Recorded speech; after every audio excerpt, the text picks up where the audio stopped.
ባሕፃን የተባልክ ሕፃን ደፋሪ ደንቆሮ ኦሮሞ ኦነግ አስረግጬ ነው የምነግርህ። አንተ ሌባ ወትረ ድንግል ማርያም ምንጊዜም ድንግል ማርያም ቤታችን ስዕላት ትያዝብ መባሏን አባ ሕፃን መስቀል በዓሉ ራሱ አለ።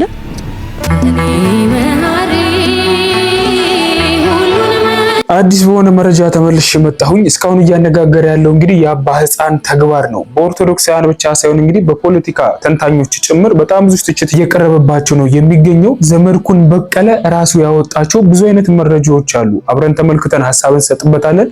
ሁላችሁም ቪዲዮን ከመጀመራችሁ በፊት እቺ ልጅ ተመልከቷት፣ እግዚአብሔር ያሳድግሽ እያላችሁ ኮሜንት ላይ ጻፉ። እስቲ ቪዲዮን ላስመልክታችሁ።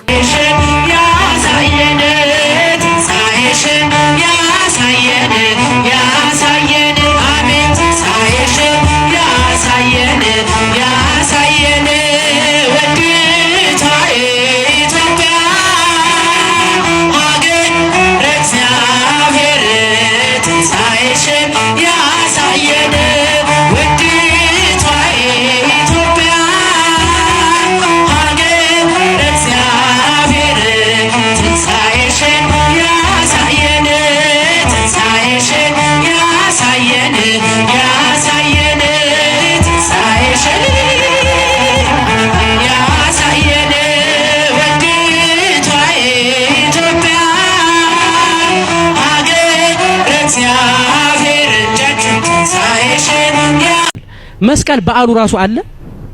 ከተወረሰ ቆየኩ ወይ አልሰማሽም? ይኸውልሽ አንቺ ደመራ ልታከብሪ በስነ ስርዓት ነጠላሽን መስቀለኛ እንደ አጣፍተሽ ለብሰሽ ባብለሽ ዝማሬ ወንጌልና ደመራ ልታከብሪ ቡራኬ ልታገኚ ትመጫለሽ መስቀል አደባባይ። ልክ አንቺ ስትደርሺ የፖሊስ ማርሽ ባንድ ይደርሳል ከጎን ማለት ነው። የፖሊስ ማርሽ ባንዶች ደግሞ በጣም ነው የሚያምሩት። አለባበሳቸው፣ የሚይዙት መሳሪያ እና ቆንጆ ቆንጆ ሴቶች ከፊት ነው የሚሆኑት። ረጃጅም ናቸው ሴቶቹ አይተሻል። እና አጭር ቀሚስ ነው የሚያደርጉት። እግራቸው በጣም ነው የሚያምረው። ጸጉራቸው ራሱ ደስ ሲል እኔ ዩማኔር ነው ብዬ ምን አገባኝ ብቻ የራሳቸውም ይሁን በጣም ነው የሚያምረው። እና ዱላ ይዘው ነው የሚመጡት። ሲያደርጉት መስቀሉን ትተሽ ዱላውን ነው የምታዩ። ቀለበችው። ከዛ የጋሻ በራ ሞላ የኦርቶዶክስ መዝሙር አሉ አይደል ያለው መሰለኝ እኔ ለበዓሉ ላይ ይከፈታል። ቴምፔም ፔሪሪም ዴፔምፔም ፔሪሪም ዴፔምፔም ፔሪሪም ፔሪሪም ፔሪሪም ፔሪሪም ፔሪሪም አንቺ እኮ አገር ሰላም ብለሽ እየዘመርሽ ነው። መስቀል ብርሃነ ለኩሉ ዓለም ያምራል አገሬ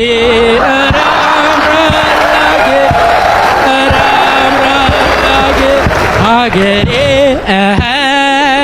አገሬ ባንቺው ማማሬ ባንቺው ነው ባንቺው ነው ባንቺው ነው ማማሬ ያምራል አገሬ ያምራል አንቺ በዓል ታከብሪ ሲያምርሽ ይቀራል። ብዙ ጊዜ እንግዲህ ከተመለከታችሁ ኮሜዲያን እሸቱ በመድረክ ላይ ቆሞ የሚያቀርባቸው ነገሮች በብዛት ጨዋታ ይመስላሉና በውስጣቸው ግን ቁም ነገር የያዙ ናቸው። ለማንኛውም በጨዋታ ውስጥ ቁም ነገር ማግኘት በጣም መልካም ነው ብዬ አስባለሁና ምን ተረዳችሁ? እስቲ ዋናውን ሐሳብ ኮሜንት ላይ አስቀምጡ። ብፁዕ አቡነ አብርሃም ከተናገሩት ንግግር እንግዲህ ልባችን ውስጥ ሊቀር የሚገባው እነዚህ ናቸው ብዬ አስባለሁና እስቲ ላስመልክታችሁ። ወትረ ድንግል ማርያም ምንጊዜም ድንግል ማርያም ብለን ኦርቶዶክሳውያን ከፍ ከፍ እናደርጋታለን። የአምላካችን የመድኃኒታችን የኢየሱስ ክርስቶስ እናት ብለን በእናትነቷ ከፍ አድርገን በአማላጅነቷ እንማጸናለን። እንዲህ አይነት ሰዎች ዛሬ ብቅ ብቅ ብለዋል። ይልቁንም በዓል ስናከብር ህዝባዊ በዓላት ህዝብን ከህዝብ የሚያገናኝ ብላ ቤተክርስቲያን በምታውጅበት ጊዜ በዓሉ እንዲደበዝዝ መልኩ እንዲቀየር ሐሳቡ እንዲለወጥ ከአደባባይ በዓልነት ወደ ቤት እንዲመለስ በክፉ ሴራና ምቀኝነት እዚህ ግቡ የማይባሉ ሕፃናት ገና ተወልደው ያላደጉ ሳይቀሩ ራሳቸውን ከመካሪ ካስተማሪ ገና ያለዩ አስተማሪዎቹ ነው የስድብ መለማመጃ አድርገዋት ቤተክርስቲያኒቱን ስም ሲሰጧት እናያለን። የድፍረት ደግሞ በእመቤታችን ላይ ይሄ እየበዛ ሄዷል። አለማወቅ አለመረዳት። ማን ነው ከናንተ ውስጥ አንድ ጓደኛችሁ ወላጅ እናትን አጣሎ ፎቶዋን መቅደድ አይደለም ማጨማደድ አይደለም ስም አጠራሯን ዝቅ አድርጎ ቢጠራ የሚታገስ ማን ነው? እሱ ካለ ልጅነቱ ያጠራጠራል። የእናት ፍቅር የሌለውም ያሰኘዋል ካለ ዝም የሚል። ለዚህም ነው ኦርቶዶክሳውያንም እናታችን ስትነካ ዝም የማይሉት። እኔና እኔን መሳዮች ለማስታመም ለማስተማር ትዕግስትን ለማዘውተር ቀስ በቀስ ብለን በሕግ እንሂድ ስንል ወጣቱ ደግሞ ትዕግስቱ ያልቅና ለምን ይላል። ለምን አልክ አንለውም። እናቱ ናታ የተገሰጸች። የማይደፈር ነው የተደፈረው። እኛ ኦርቶዶክሳውያን እኮ መቼም ዘመን አረጀና የኢትዮጵያ ቤተክርስቲያን ውለታዋ ተረሳ እንጂ ይሄ ነው እንዴ የኢትዮጵያ ቤተክርስቲያን ውለታ መልሱ? ማንን ተዋጋች? እጅ ዘርግታ ሁሉንም አማኝ በተቀበለች። ደግሜ ደጋግሜ ይህን ቃል የምናገረው እንደ ዛሬው ትምህርት ቤቶች ሳይኖሩ ፊደል ባስቆጠረች፣ እንደ ዛሬው ጸሐፊ አስተማሪ በሌለበት ጽሑፍ ባስተማረች፣ እጁን ሰዶ ከመፈረም ስሙን እንዲጽፍ ባደረገች፣ ታሪክ በሰጠች ለዚች እናት ለዚች አንጋፋ ኦርቶዶክሳዊ ተዋሕዶ ቤተክርስቲያን እንዲህ አይነት ስም ሊሰጥ አይገባም። ስለዚህ መንግስትም እንደ መንግስትነቱ እንደዚህ አይነቶችን እንዴ በግድ ከሳሽ መኖር አለበት እንዴ? በግድ አቃቢ ሕግ መቆም አለበት? በግድ ጠበቃ መቆም አለበት? በየአደባባዩ እየወጡ በየመንገዱ እየቆሙ ይችን ታላቅ ቤተክርስቲያን መሳደብ፣ ማንጓጠጥ፣ ስም መስጠት የተለመደ ሆኗል። ብዙዎች አንገታቸውን እየደፉ እየሄዱ ነው። ብዙዎችም ደግሞ ለምን በሚል በልክ የሳትራት እየሆኑ ነው። ይህ ሁሉ አይጠቅምምና ተመካክረን ተነጋግረን ሰላምን እንፍጠር እያልኩ መልእክቴን አስተላልፋለሁ። ብፁዕ አቡነ አብርሃም ቃለ ሕይወት ያሰማልን። ግልጽ ነው እንግዲህ ልክ አንበሳ ሲያረጅ የዝንብ መጮቻ እንደሚባለው ቤተክርስቲያን ልክ በዛ አይነት አይን የምትታይ አይደለችምና በጣም ብዙ ነገርን እንደ ሀገር ለኢትዮጵያ እንኳን ያደረገች ነችና ስለዚህ አባታችን እንደተናገሩት ጊዜ ሲያልፍ አሁንም እሷን መተቸት እሷ ላይ መቆም ማለት እኔ እንጃ የበሉበትን ሳህን ነው እንደ መስበር ነው የሚባለውና ለማንኛውም አባታችን የተናገሩት ነገር በጣም መልካም ነው ብዬ አስባለሁ። ሞጣ ቀራኒው ምን ብሎ ነበር ለአባ ሕፃን መልእክት ያስተላልፈው? ይሄን ቪዲዮ ላስመልክታችሁ። አባ ሕፃን የተባልክ ሕፃን ደፋሪ ደንቆሮ ኦሮሞ ኦነግ አስረግጬ ነው የምነግርህ። አንተ ሌባ ስንቱ ሴት ነው ስታገላብጥ የምታለው? እኔ አላውቅም እንዴ? እኔ እኮ ያንዳንዱ የኦሮሞ ካህናት ናውቃቸዋል። ሁሉም ተገንጥለን እንሄዳለን ያለው ሳውሪዮስ በለው፣ ባሲሊዮስ፣ ፊጢሞስ በለው፣ ቁርቆሊዮስ፣ አባ ገዳያውስ በለው፣ ቄሮዮስ፣ እነዚህ ለፖለቲካ የመጡ ናቸው። ይሄ ደደብ አስረግጬ የነገርኩህ እኮ አንተ ሕፃን ደፋሪ፣ አባ ሕፃን የተባልክ ሕፃን ደፋሪ፣ አባ ጨጓሬ ለምን አባት ነው ታዲያ? 7 ጊዜ ሙቷል ያልከው ጊዮርጊስ መጥቶ አይጠብቅም? ለምንድን ነው በአብይ አህመድ ቦዲጋርድ የምትጠበቀው? ቤተክርስቲያን አፍራሽ ስለሆንክ፣ ኦርቶዶክስን ሰንጣቂ ስለሆንክ፣ ዘራፊ ስለሆንክ እጅን አለስልሰህ ሮብና ዓርብ እኮ ቁርጥ ነው የምትበላው። አባ ከድር ጋር አለም እንደ የምትውሉ፣ አባ ሳውሪዎስ ጋር አለም እንደ ቁርጥ የምትበሉት? እኛ እናውቅ። አባይ ምግብ ቤት አለም እንደ ባህር ዳር ዞር ያለች ስለሆነ ጠቅላላ የኢትዮጵያ ጳጳስ እዚያ ውስጥ ገብቶ አይደለም እንደ በወራጾም ክትፎን ጠቅጠቅ ተደርጎ በላልቶ የሚወጣ አናውቃችሁ። መኪና ያለባት ዞር ያለች ናት። አባ ሕፃን ወደ አማራ ክልል ሲሄድ ማንም አይመታውም። አሁን ጳጳስ ነው ብላስ ይሳለማል። ደደቧ ማለት ካድሬ እኮ ነው። ፂሙን ያሳደገ ፂሙን ያስተገለ ሕፃን ደፋሪ አባ ሕፃን የተባለ ጨጎጎታ። እንግዲህ አባቶች ያነሷቸው ሐሳቦች በዚህ ደረጃ ልክ እስኪያሰድባቸው ድረስ አስቡት። በጣም ከባድ ነው ብዬ አስባለሁኝና አንዳንድ ተሳዳቢዎቹንም ስንመለከታቸው እንግዲህ ለምን ተሳደቡ ብለን ዋናውን ሐሳብ ስንመለከት በቃ እኔ እንጃ ከማንጠብቀው ሰው አንድን ነገር መስማት በጣም ከባድ ነው ያስባለሁኝ። እና በተለይ ከአባቶች የድንግል ማርያምን ምስል ይዛችሁ እንዳትወጡ ምን አይነት ቃል ነው? እኔ እንጃ ብቻ በጣም የሚያሳፍር ነውና ከተናገሩት ቃል አንፃር ይሄ ሁሉ ስድብ ላያቸው ላይ እስኪወርድ ድረስ እንግዲህ አሁንም ዝምታን መርጠዋል ብዬ አስባለሁኝና ብቻ አባቶቻችን እውነተኛ እረኛ እግዚአብሔር ያስነሳልን እላለሁኝ። እስቲ እነዚህን ቪዲዮዎች ላስመልክታችሁ። የመስቀል በዓል ቢያልፍም ሁለት አስገራሚ ነገሮች መስቀል አደባባይ ተከስተዋል። እነሱን ላብነት ልጥቀስላችሁ። የመጀመሪያው እኚህ ከላይ የምታዩቸው የኢትዮጵያ ካቶሊካዊት ቤተክርስቲያን ሊቀ ጳጳስ ካርዲናል ብርሃነ ኢየሱስ ሲሆኑ ለመስቀል በዓል የተገኙት በአባቶች ተጋብዘው ነበረ። የመጀመሪያው አስገራሚ ነገር የሚጀምረው አሁን ነው።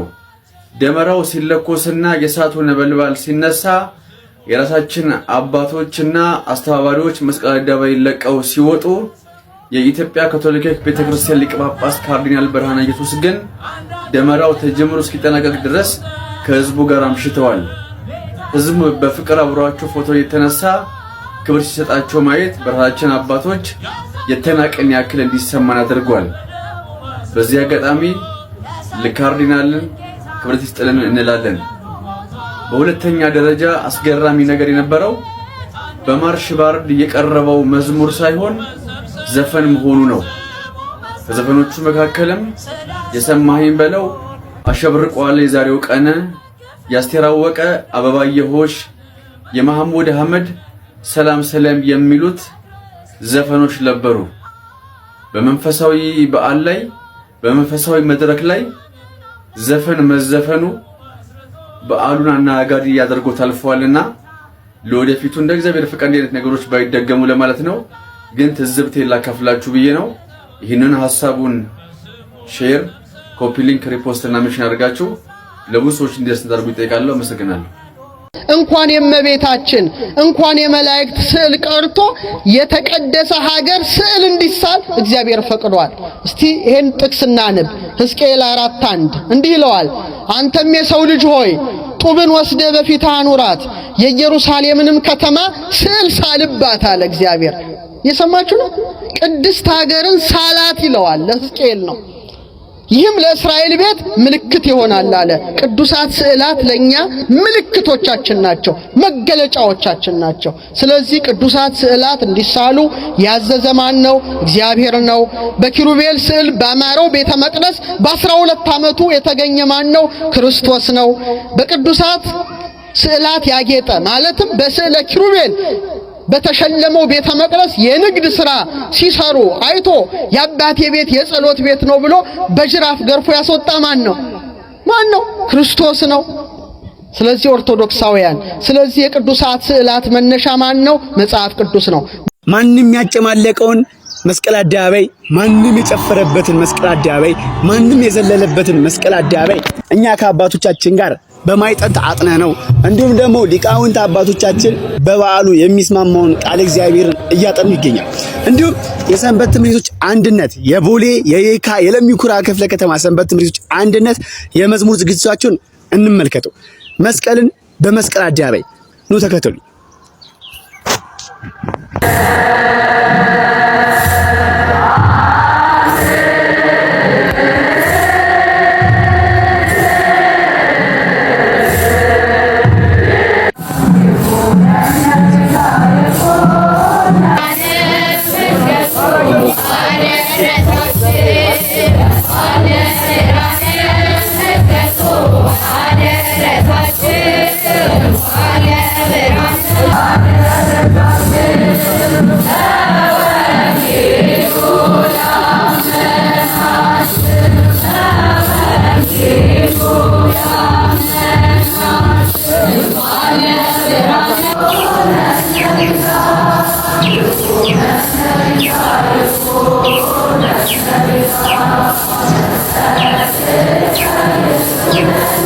እቺችን ባንዲራ ያዩት በዚያም በዚህም ያላቸው መስቀል ላይ ያለውን ባንዲራ ያዩማ።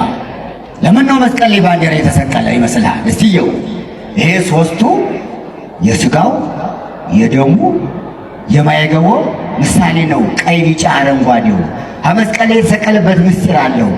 መስቀል ላይ ሆኖ ነው ስጋውንም የቆረሰ ደሙንም ያፈሰሰ ማይገቦም የፈሰሰ መስቀሉ ላይ ስለሆነ ያው መስቀሉ ላይ ተሰቅሏል።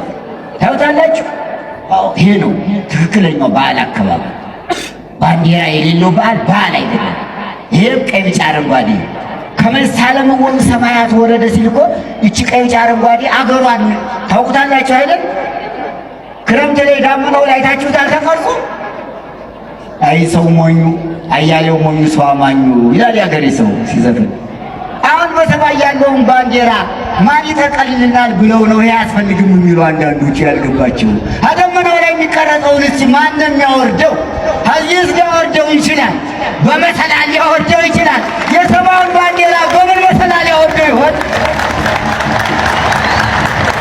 ሊቀ ሊቃውንት ዕዝራ ቃለ ሕይወት ያሰማልን። ከአባ ገብረ ኪዳን ጋር በጣም ብዙ የሚያገናኛቸው ነገር እንዳለ ታውቃላችሁ ብዬ አስባለሁና የእሳቸው አባ ገብረ ኪዳን አስተማሪ ናቸው ብለን ማንሳት እንችላለን። ሊቀ ሊቃውንት ዕዝራና እንዴት የሚያስተምሩበት መንገድ የሚያስረዱበት መንገድ በጣም መልካም ነው ብዬ አስባለሁኝና የአባ ገብረ ኪዳን ጥሩ ወዳጅ እንደሆኑ አውቃለሁኝ። አባታችን አባ ገብረ ኪዳን ልክ መጽሐፋቸውን ሲያስመርቁ ከተጋበዙ ክብር እንግዶች መካከል ሊቀ ሊቃውንት ዕዝራ ናቸውና ስለ ባንዲራ የሚያስቀምጡትን ሐሳብ በጣም ብዙዎቻችን ወደነዋል ብዬ አስባለሁኝ። ወደ ርዕሳችን ስንመልስ እንግዲህ ዘመድኩን በቀለ የራሱን ሐሳብ አስቀምጧል በአባ ሕፃን ምክንያት። ይህን ቪዲዮ ላስመልክታችሁ። የቤታችን ስዕል አትያዝ መባሏን አባ ሕፃን ዛሬ ነው መናገሩን የሰማሁት። እሱ 2 ሽጉጥ ይዞ እየዞረ 3 ሽጉጥ ይዞ እየዞረ እመቤታችንን ይዞ አደባባይ መውጣት አይቻልም መባሉን አቡነ ዲዮስቆሮስም ከአዳነች አበቤ ጋር እንዲህ ማሽቃበጣቸውን ከዛሬ 2-3 ዓመት በፊት አዳነች አበቤ ቅዱስ ሲኖዶስ ጋር ነበር የምትሄደው። ቅዱስ ሲኖዶስ ጋር ሄዳ አባቶች ጋር ሄዳ ነጭ ልብስ ለብሳ ተጠርታ እንደ ልጅ ነበር የምትመጣው። አሁን እሷ ናት የምትጠራቸው እንደ ውሻ እንደ አሽከር እንደ ጅል። እሷ መጅሊሱ ጋር ትሄዳለች፣ አባገዳዎቹ ጋር ትሄዳለች። አሁን ኦርቶዶክስ በኢትዮጵያ የተዋረደች ያነሱ ሰው እንድታንስ አድርገው የሚመሯት ሰዎች ስለመጡ እነ እንግዲህ የስርዓቱ ሰዎች ናቸው። አሁን በቢሮዋ ነው ገብተው ደጅ የሚጠኑት ክብራቸውን ጥለው የቤተክርስቲያኗን አሳንሰው ዛሬ ቤቷ ሄደው ነው። እንደውም እሷ ትቆጣቸው ጀመራሉ። እንግዲህ አላጣራሁትም፣ በደንብ አጣራዋለሁ። ሳሚን አምነዋለሁ። የሳሚን መረጃዎችንም በደንብ አድርጌ አሳምሬ አምናለሁ። የሻይ ሰዓት ያወሩትን ሰምቻለሁ። ስለ ቢቀደድ ምን ችግር አለው? ዝም ብሎ ለመበጥበጥ ነው እንጂ መባሉን ሰምቻለሁ። እሷ እንደውም አዳነች አይ እንደዚህማ ትክክል አይደለም፣ ህገወጥ ስራ ነው፣ ይህንንማ መቃወም አለብን እስክትላቸው እና እነዚህ ሊቃነ ጳጳሳት ለሰማይ ለምድር ያስፈሩ የነበሩት ዛሬ ሄደው ደጅ የሚጠኑ የሚዋረዱ ሆነዋል። እንግዲህ ዘመድኩን እንደራሱ ብዙ ሀሳቦችን ቢያስቀምጥም ብዙ ትችት ያለበት ሰው ነው። ይህንን ደግሞ ሁላችንም የምናውቀው ነገር ነውና በአባ ሕፃን ላይ ያስቀመጠው ነገር ግን እንደተመለከታችሁ ታስቡት። ከሃይማኖት አባትኛ የምንጠብቀው መስቀል ብቻ ነውና መሳሪያም እንዳላቸው ጭምር። በነገራችን ላይ እኛ እንደዚህ በሚዲያ ነው የምናውቃቸው እንጂ ውስጥ ለውስጥ በጣም የሚቀራረቡ ከስንት ዓመት በፊት በጣም በቅርብ ቦታ የነበሩ ሰዎች ናቸውና ስለራሳቸው እርስ በርስ መረጃን ሲወጣጡ የምንመለከታቸው። ስለዚህ ዘመድኩን የሚተችበት የራሱ ብዙ አይነት ሐሳቦች አሉ። ከአባ ሕፃን አንፃር ደግሞ ያስቀመጠውን ሐሳቦች እናንተ እንዴት ተመለከቱታላችሁ? ኮሜንት ላይ አስቀምጡልኝ። የማነበው ነው የሚሆነው። መምህራችን ዲያቆን ሄኖክ ኃይሌ እንዲሁም ደግሞ ዶክተር ሮዳስ በጣም ብዙ የሚነሱ ጥያቄዎች አሉ። እነሱን እንመልከትና እንጨርሳለን። ቤተክርስቲያን በሄዳ አይደለም እኮ ይላሉ ሰዎች። እግዚአብሔር በሁሉም ቦታ አለ የለም? እሺ ጎማችሁ ሲተነፈስ የት ነው የምትሄዱት? ጎማ ሲተነፈስ የት ነው የምትሄዱት? ጎሚስታ የምታስሞሉ አየር በሁሉም ቦታ አለ የለም? ምን ጎሚስታ ያስፈልጋል? አየር እንደው በሁሉም ቦታ አለ ብለህ መኪናን ሳትነዳው ትቀራታለህ። አዎ እግዚአብሔር በሁሉ የሞላ ነው። አየር በሁሉ ቦታ እንዳለ ሁሉ ግን በረድኤት የሚገለጽባት ቦታ ደግሞ አለች። 30 ጸሎት ቤተ ከምትጸልይ አንድ ጸሎት ቤተክርስቲያን ብትጸልይ በዚህ ስፍራ ለሚጸልይ ጸሎት አይኖቼ የተከፈቱ ይሆናሉ ብሎ ቃል ገብቷል። በቃ ምን እንግዲህ እሱ ካለ ምን እናደርጋለን? ለሰሎሞን አለው እኮ አይኔም ልቤም ዘወትር በዚህ ስፍራ ይሆናል። አይ የብሉይ ኪዳን ነው ለሰሎሞን ነው አዲስ ኪዳን አይደለም ካላችሁ ጌታ ምን አለ? ቤቴ ቤተ ጸሎት ቤት ትባላለች። ቤቴ የምን ቤት? አይ ጌታ ያለው ለጸሐፍት ፈሪሳውያን ነው፣ አዲስ ኪዳን ላይ የለም። ሐዋርያት 9 ሰዓት ወደ ምኩራብ ሄዱ ነበር። ለምን ሄዳሉ? ሊጸልዩ። ስለዚህ እግዚአብሔር የሆነ ቦታ ገስግሰን ሄደን ልንጸልይ ይፈልጋል።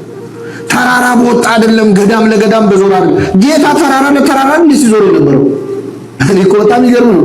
ኢየሱስን እናውቀዋለን ብለው አንዳንድ ሰዎች ገዳም መሄድ አያስፈልግም ተራራ በወጣ አይደለም ይላል። ኢየሱስን ያገኘነው እንግዲህ ተራራ ላይ ነው። እኛ የተራራው ስብከት ሲሰብክ አይደለም በታቦር ተራራ ላይ ነው ያየነው ጌታ። ተራራ ምን ያረጋል? ሰይጣን ምን መሰላችሁ ሲያቃልልብ እኮ ነው። በቃ ምን ያረጋል? ሁሉ ነገር መሄድ አያስፈልግም፣ መብላት መንቀሳቀስ አያስፈልግም። በቃ እዚሁ ቁጭ ብለህ ሽባ ሲያረግም ማለት ከቤት ተነስተ ቤተክርስቲያን እስክትሄድ ድረስ ያለው እርምጃ ኃይል እንደሚሰጥ ያውቃል። ወደ እግዚአብሔር መገስገስ ያለውን ክብር ያውቃል። ስለዚህ ምን እዚህ ቁጭ ብለህ እኮ ትደርስበታለህ ይላል። ይህ ቃል የተጻፈው የማቴዎስ ወንጌል ምዕራፍ 13 ከቁጥር 54 እስከ 57 ነው።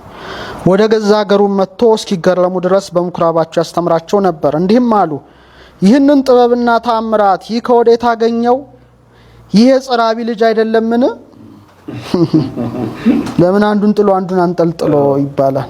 ይህ የጸራቢ ልጅ አይደለምን? እናቱስ ማርያም ትባል የለምን? ወንድሞቹስ ያዕቆብና ዮሳ ስምዖንም ይሁዳም አይደሉምን? እህቶቹስ ሁሉ በእኛ ዘንድ ያሉ አይደሉምን? እንኪያስ ይህንን ሁሉ ከወዴት አገኘው? ተሰናከሉበትም። ኢየሱስ ግን ነቢይ በገዛ ሀገሩና በገዛ ቤቱ በቀር ሳይከበር አይቀርም አላቸው ይላል። ያን ጊዜ አይሁድ ቢሉት መቼም ያን ጊዜ አብሯቸው ስለተመላለሰ ነው። እንደገና ያ መንፈስ አሁንም ሲነሳ ደግሞ ተሰናከሉበትም ይላል። እንግዲህ ይሄን ያነሱት አይሁዶች ናቸው ማለት ነው። እንግዲህ ምናልባት ደግሞ ይተካል ማለት ነው። ዘር ይተካል። እንግዲህ በአንተና በሴቲቱ በዘርህና በዘሯ መካከል ጠላትነትን አደርጋለሁ ተብሎ የለ በዘሯ እኮ ነው ያለው። የሷም ዘር አለ የሱም ዘር አለ እና ያ ስለሆነ ነው የሚመስለኝ። አሁን ወንድም የሚለውን ቃል ሙሉ በሙሉ እናያለን። እያንዳንዱን ቃል እነዚህም የተጠቀሱትን አባቶች ማን እንደሆኑ በዝርዝር እናያለን። የተሰናከሉበት ደግሞ አይሁድም እንደሆኑ እንረዳለን። እኛው መልስ እንስጥ ቢባል አይሁዶች ይሁን ለማን እንደምሰጥ አላቀም፣ ብቻ ግን ስለጠየቀኝ ማቅረብ እችላለሁ። አይሁዳውያን ሆኑ ማለት እኮ ነው። እንግዲህ አንተ የኬካላስ እንደው አሁን ጥቅሶች ተጠቅስ ይህ የጸራቢው የዮሴፍ ልጅ አይደለምን? እንግዲህ የእግዚአብሔር አብ ልጅ መሆኑን ሊካድ ነው ማለት ነው። ቃሉን ከተቀበልን እዚህ ላይ ወንድሞቹ የሚለውን አንስተን ያኛውን ልንጥል አንችልም። አይሁዳውያን ስላላመኑ ነው። የእግዚአብሔር አብ ልጅ መሆኑን አያውቁም። ስለማያውቁ የዮሴፍ ልጅ ነው የሚመስላቸው። ለምን? ደማዊ ስጋዊ በሆነ ትርጓሜ ስለሆነ የሚሰጡት ማለት ነው። ይሄን ንቀታቸውንም ራሱ ታያለ። የጸራቢ ዮሴፍ ልጅ አይደለምን? እናቱስ ማርያም ትባል የለምን? አባቶቻችን የጻፉትን እንመልከት። ሐዋርያት ሉቃስ ምን ብሎ ነው የጻፈው ስለሷ ሲናገር? ወስማ ለይእቲ ድንግል ማርያም። ድንግል ብሎ ቅጽል ጽፎላት ነው። ማርያም እንኳን አላለ። ወስማ ለይእቲ ድንግል ማርያም። ኤልሳቤጥ ማርያም አላለችም፣ የጌታዬ እናቱ።